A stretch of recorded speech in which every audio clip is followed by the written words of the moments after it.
What's going on, y'all? This is Eli from Men Behind the Curtain, podcast about everything and nothing all at once.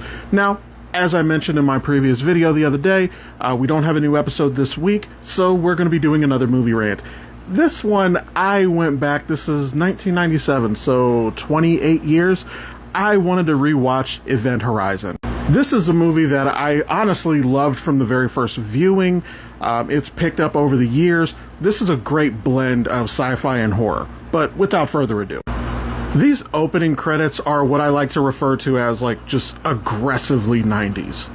Now, I was going to make a joke about how this movie is set in 2047, so this is technically still possible. However, we've already missed that first landmark. Just to speedrun the plot of the movie, so the ship, the Event Horizon, it creates a wormhole and it can fold space-time and travel across great distances. On its maiden voyage, it went missing and then just randomly popped up. And this movie is the rescue crew. Also, the more that I think about it, I'm not going to be able to show as much of this movie as I normally would because it is not TikTok friendly. Now, just one writing thing that I personally would have done a little bit differently. You see him looking at these pictures of his wife at the beginning of the movie. Sam Neill, fantastic actor.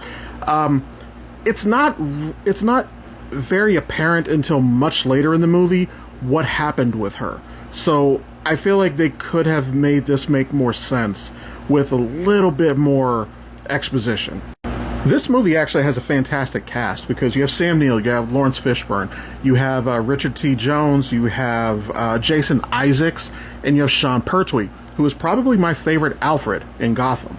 This scene kind of is a bit out of order because, to my understanding, Dr. Weir is not affected yet at this point in the movie, so I don't know why he would be seeing his wife without her eyes. Just a weird choice. Now, the character Justin, when he does this right here, that was questionable, but then when he just puts his whole fucking arm in here, that was stupid, but that was also white people shit. I guess what do you expect? Apparently this shot was actually done with practical effects. That's fucking cool. This is not CGI. Also, the pacing to this movie is really good because shit starts happening as soon as they find the ship, so just always something going, and that does help to push the movie along and does keep things exciting. Can't show it on TikTok, but it was really cool when Lawrence Fishburne sees like his old crewmate, the one who burned alive, and it just starts like haunting him, and you get more and more story behind it as the movie goes on. That was a nice touch. That was good storytelling to me. When Justin ejected himself out of the airlock, that was graphic, but it does serve the point of the movie. And of course the recording left from the crew that I cannot show on TikTok. I love how they get more and more of that as the movie goes on, and by the time they understand what's happening, they are already fucked. If you're a sci-fi fan or if you're a horror fan, check this movie out. This is a great movie, but I can't show most of this on TikTok.